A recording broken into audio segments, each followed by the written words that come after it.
Hello আসসালামু আলাইকুম everyone, সবাই কেমন আছো? আশা করি সবাই ভালো আছো। তো গাইস, আজকে আমি আবার নতুন ভিডিও নিয়ে উপস্থিত হলাম তোমাদের সামনে। তোমরা সবাই কেমন আছো? আশা করি সবাই ভালো আছো। সবার হয়তো ঈদের মার্কেট করাও শেষ। সবাই কিন্তু আমার সাথে অবশ্যই শেয়ার করবে, আর আমার ভিডিওগুলো ভালো লেগে থাকলে অবশ্যই একজন হলো সাবস্ক্রাইবার যেন আমার বাড়ে প্রতিটা ভিডিওতে, তাহলে আমি খুব খুব উৎসাহ পাবো। তো যাই হোক গাইস, তোমরা তো আমার ভিডিওতে এতক্ষণ অনেক অনেক ফলমূলের কাহিনী দেখলাম। তো আজকে আমার ইচ্ছা ছিল অনেক অনেক জুস বানাবো। লাইক আমি বাজার থেকে ফার্স্টে হচ্ছে কলা, স্ট্রবেরি, খেজুর সব কিছু নিয়ে এসেছি।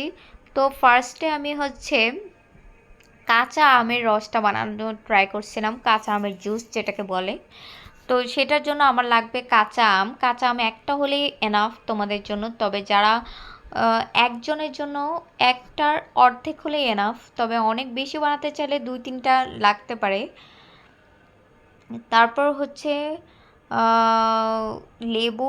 যেহেতু আমাদের ফ্যামিলিতে টকটা খুবই কম পছন্দ করে, তাই আমি সব কিছু কম করে আনি। আমি জানি না আমাদের ফ্যামিলির মতো অন্যান্য ফ্যামিলিতেও টক পছন্দ করে না এমন আছে কি না কোনো ফ্যামিলি। কারণ আমাদের ফ্যামিলিতে আমার আম্মুর বাচ্চা হওয়ার মানে আমরা হওয়ার সময়ও সে টক খায়নি।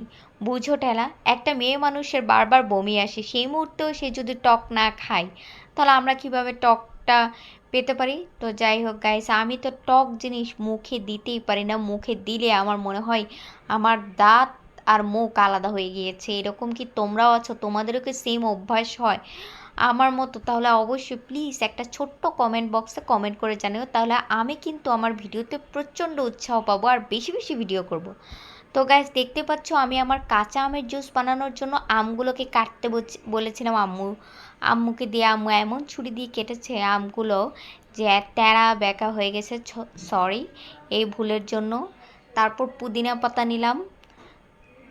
এদিকে আমার মোবাইল দেখে দেখে ইচ্ছা করতেছিল যে ভিডিওর মতো করে যেমনি মানুষ খায় টক ঝাল মিষ্টি সব একসাথে লবণ মরিচ দিয়ে কেমনি যে আমগুলো খায় ভিডিওতে যখন দেখায় মনে হয় পুরো আমের গুষ্টি সহ খেয়ে ফেলি, কিন্তু কিছুই খেতে পারলাম না। যাই হোক, আমের ভিডিওটা কিছুক্ষণ স্কিপ রেখেছি, যখন আবার জুস বানাবো তখন তোমাদের সাথে শেয়ার করব।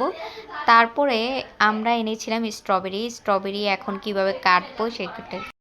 স্ট্রবেরিগুলো যে কাটতে বলছি আমার ছোট বোনকে, সে দেখো কোথায় একদম মাঝখানে ছুরিটা দিয়ে দিয়েছিল। পরে আমি ওকে রাগ দিলাম যে কেন তুমি ছুরি এইভাবে দিয়ে কেউ স্ট্রবেরি কাটে। তারপর ও সুন্দর মতো সব কাটতেছিল, আমি দেখতেছিলাম যে কীরকম করে কাটে। তো ছোট বোন ছোট মানুষও যেমনি কাটে সেভাবেই ভালো লাগতেছিল, তো ওকে কাটতে দিয়ে আমি ভিডিও করছিলাম। যাই হোক, স্ট্রবেরি কিন্তু আমার প্রচণ্ড পছন্দের ফল, কিন্তু আমি বুঝি না বাংলাদেশের স্ট্রবেরিগুলো এত টক কেন হয়। মানে অন্যরকম একটা স্বাদ, কিন্তু বিদেশি স্ট্রবেরিগুলোর অনেক মজাই আমার যা মনে হয় ভিডিওতে দেখে। যদিও বিদেশিটা এখনও খাওয়ার সুযোগ হয়নি, আল্লাহ দিলে ইনশাল্লাহ বিদেশিটাও ট্রাই করতে পারবো, সমস্যা নেই। আল্লাহ চাইলে সবই সম্ভব। আপনারা শুধু দোয়া করবেন, আমার পাশে থাকবেন। যাই হোক, স্ট্রবেরিগুলো দিয়ে আমি আজকে একটা স্ট্রবেরি জুস বানাবো, কারণ স্ট্রবেরি ফলটা আমার এত পছন্দ। আর এই পাশে স্ট্রবেরি এনেছে, আর স্ট্রবেরি জুস না খেলে কি হয়? তাই আমি সাথে সাথে আম্মুকে বললাম তুমি দুধ নিয়ে আসো আর স্ট্রবেরি দাও আমাকে, আমি স্ট্রবেরিগুলো রেডি করছি। তারপর আমি স্ট্রবেরি জুস বানাবো, তারপর তোমাদেরকে একটা সুন্দর জুস খাওয়াবো যেটা খেলে তোমরা জীবনেও ভুলবে না। যাই হোক গাইস, আমার ভিডিওগুলো কিন্তু তোমাদের ভালো লেগে থাকলে অবশ্যই বেশি বেশি শেয়ার করবে, আর আমার ভিডিওতে কোথায় কোন জায়গায় সমস্যা সেটাও বলে দিবেন, যাতে নেক্সট টাইম ওই ভুলটা যাতে আর না হয়। আর আমার পরিবারের যদি সবাইকে দেখতে চাও অবশ্যই বেশি বেশি সাবস্ক্রাইব করো, বেশি বেশি আমার চ্যানেলটা শেয়ার করো, বেশি বেশি লাইক দাও, ফলো দাও, যাতে অনেক দূর এগিয়ে যেতে পারি। তোমাদের ভরসায় কিন্তু অনেক দূর এগিয়ে যাব। যারা যারা আমার ভিডিওটি দেখবে তারা যেন সবাই আমার সাবস্ক্রাইবার হয়ে যাও, আমি এই দোয়াই করব। যাই হোক, আমাকে বেশি বেশি ভালোবাসবা তোমরা, বুঝতে পারছো গাইস? যেহেতু আমি নতুন, তা অনেক দিন পরে আমি ইউটিউবে আসছি। আমার কিন্তু ব্লগিং করার অনেক শখ, কারণ আমার এমনি একটা কেরিয়ার নিয়ে আছি, বাট ওই ক্যারিয়ারটা আমার একদমই পছন্দ না। ওটা শুধু আমি ওইটা থেকে বের হতেই পারলেই আমি যেন বন্দি খাঁচা থেকে বের হয়েছি এরকম লাগবে। তো গাইস, সবাই ভালো থেকো, আল্লাহ হাফেজ। তারপর গাইস, আমার দেখলাম যে ইফতারের টাইমও হয়ে গেছে। ইফতারের টাইমে আম্মু বলল যে কি কি করেছিস আর তোর এগুলো কতক্ষণ লাগবে, তুই এগুলো সরা, কারণ ইফতারের টাইম হয়ে গেছে, এখন আর বেশি সময় ধরে এগুলো ঘাটাঘাটি করে লাভ নেই। তারপর দেখলাম আম্মু ইফতারের জন্য আনারস এনে দিয়েছে, এত বড় একটা আনারস, পুরো আনারসটাই পচা, বাকি অল্প এইটুকু বাঁচলো।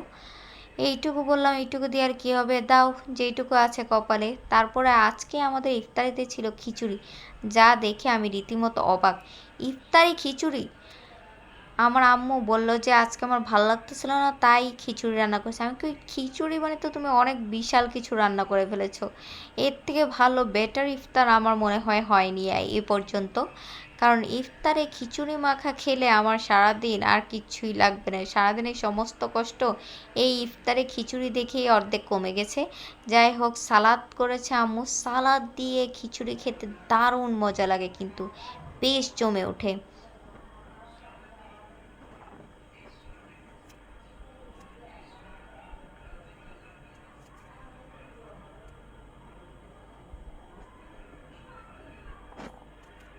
তো গাইস, খিচুড়ির সাথে দেখলাম আম্মু মুরগির মাংস রান্না করে রেখেছে, আর মুরগির মাংস একদম গরম গরম ধোয়া ভাতের সাথে মুরগির মাংসের ধোয়া, দেখো কি ইয়ামি লাগতেছে, মনে হচ্ছে একদম আমি ফুড ব্লগার হয়ে গিয়েছি কিছুক্ষণের জন্য। আল্লাহ হাফেজ।